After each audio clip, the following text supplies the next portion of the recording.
Cars Storybook Collection.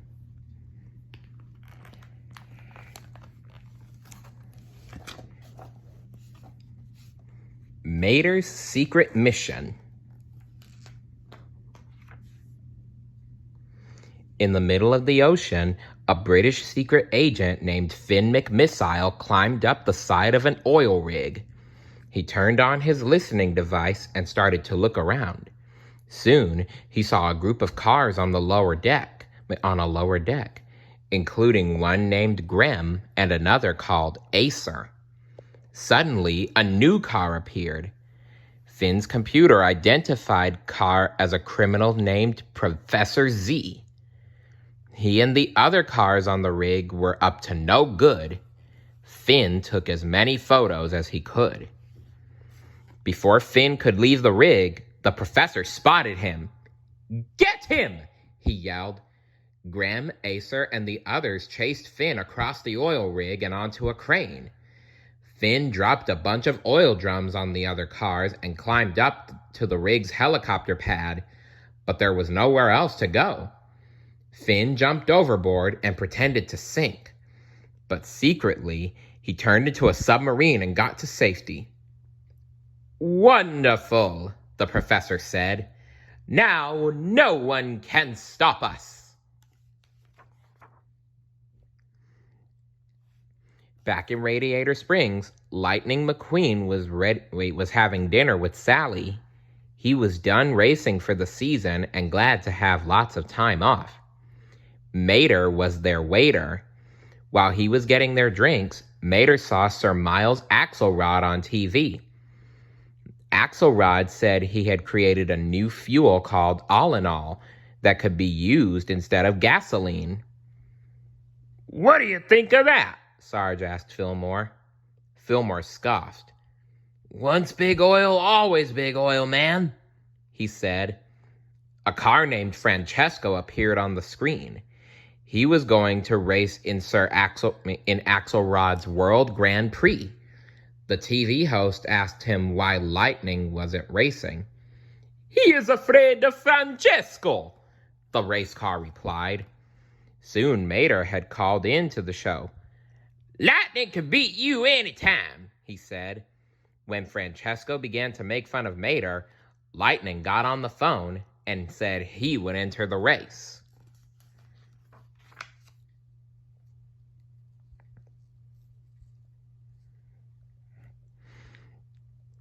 Lightning decided to take Mater and the rest of the Radiator Springs gang to the World Grand Prix. They would act as his crew. Before the first race in Tokyo, Axelrod threw a huge party. Lightning started talking to some of the other race cars. Mater didn't know what to do. He saw something that looked like pistachio ice cream. The chef tried to tell him that it was spicy wasabi, but Mater took a big scoop anyway. When Mater tasted the wasabi, he screamed, "Ah! Somebody give me water!" He started driving all around trying to find some water. Finally, he stopped.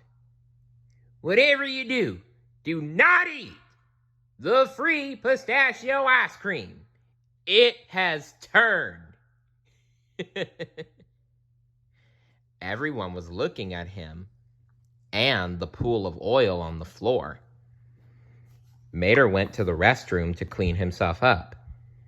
"I never leak oil," he told himself, confused. While Mater was in the stall, an American secret agent named Rod Torque Redline came into the bathroom. He had a device with a tracker so that his British partners could find him. But two bad cars named Grem and Acer appeared and started to fight with Torque. When Mater came out, Torque stuck his tracker and some secret information on the tow truck just before he left. Outside, British spy car Holly Shiftwell was waiting. She detected the tracker and thought Mater was a secret agent. "Let's talk tomorrow at the races," she said to him. The next day, Mater went to the race with Lightning and the rest of his friends. He thought he had a date with Holly. The race began. Mater talked to Lightning over a radio and told him where to go. Lightning was winning. High above the racetrack, Professor Z had other plans. He sabotaged the all-in-all fuel that the racers were using. When Graham and Acer zapped a car with a special camera, it did something to the fuel that made the engine burst into flames. Holly was watching the race too. She spotted Mater and started talking to him over the radio. Maybe telling him how to find her. "Go outside," she said. "Go outside?" Mater repeated. Lightning thought Mater was talking to him over the radio. He moved to the outside of the track. Francesco sped past him and over the finish line. Mater tried to explain, but Lightning was furious. "I don't need your help," Lightning said. Whoa, Lightning.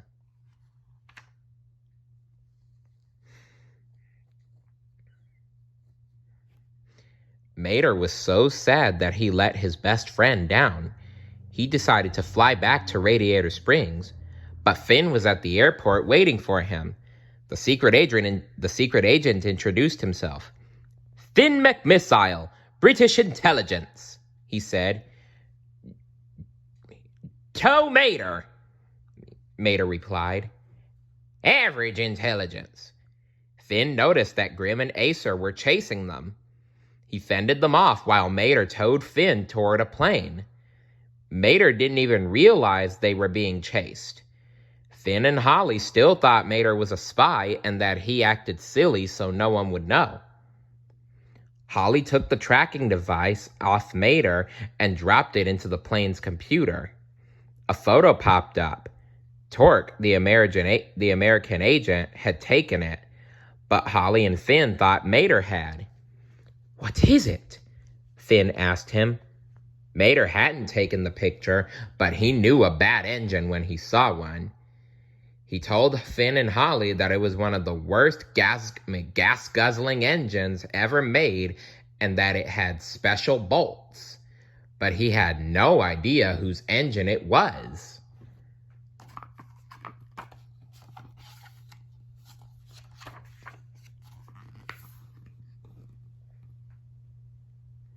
The next race in the World Grand Prix was Italy, so the Radiator Springs gang stayed with Luigi's uncle Topolino. Lightning missed Mater and wished he hadn't gotten angry. Uncle Topolino told him it was important to stand by friends. Lightning thought about that. Meanwhile, Mater and the spies were on their way to Italy too. Holly gave Mater a disguise. She gave him a voice-activated defense system. The plan was for Mater to sneak into a meeting to find out what was going on with the race. With his disguise, Mater fit right in with all the other cars at the meeting. Professor Z came in. He introduced his boss, who told the cars that once all-in-all was proven dangerous, cars would go back to gas. That would help all of them gain power and become rich. Meanwhile, at the race, Lightning crossed the finish line just before there was a big pileup. Sir Axelrod made an announcement. The cars would not use all-in-all in the final race, but Lightning had decided to use the special fuel anyway because Fillmore had told him it was safe. "I didn't stand by a friend recently," he said to the press. "I'm not making the same mistake again." The professor was watching. His boss told him that Lightning was a problem he'd need to take care of. Mater left to warn Lightning, but the professor had the others catch him. Before Mater knew it, he'd been knocked out. When Mater woke up, he was in London, site of the final race. He was also trapped inside a clock called Big Bentley. He, Finn, and Holly were all being held prisoner by Grem and Acer. The two bad cars had their special camera. They knew Lightning was running on all in all, and they were waiting to zap him. When they tried, luckily nothing happened. Mater was so relieved. "Time for the backup plan," Grem said. "We planted a bomb in Lightning's pit." The two bad cars left laughing. "Dadgum!" Mater exclaimed. He used his spy gear to escape.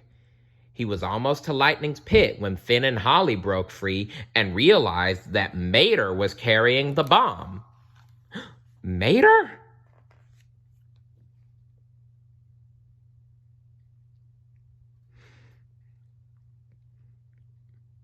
"Mater!"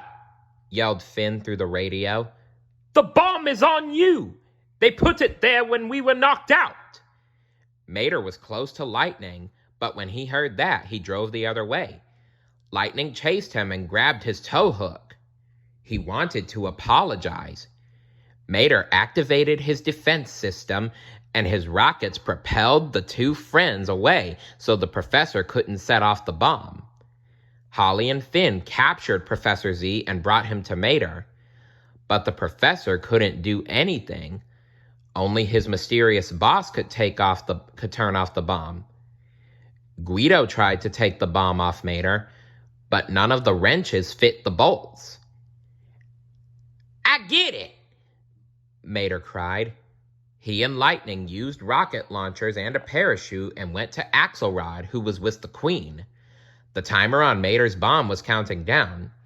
Just as it was about to go off, Axelrod called out, "Deactivate!" The timer stopped. Mater explained that Axelrod had made the puddle of oil at the party in Tokyo. Old British engines leaked oil, and Torque's photograph had shown an old British engine with Whitworth bolts, just like the ones that had attached the bomb to Mater. It turned out that Axelrod secretly owned oil rigs and wanted cars to buy gasoline so he could get rich. So he made sure no one trusted alternative fuel. "But why didn't I explode?" Lightning asked. "I was running on all in all too." Everyone looked at Fillmore. "If you're saying I switched out the all-in-all from my homemade fuel, you're wrong." He pointed to Sarge. "It was him." "Once big oil, always big oil," Sarge said. "Man." Soon the gang was back in Radiator Springs. The final race was to be held there. Mater was thrilled to be back home with his best friend. The end. What would you do if you were a secret agent? And what was your favorite story in the Cars Storybook collection? Let me know down in the comments below. And I hope you enjoyed the Cars Storybook collection. Don't forget to like, share, subscribe, and comment. See you later. Bye.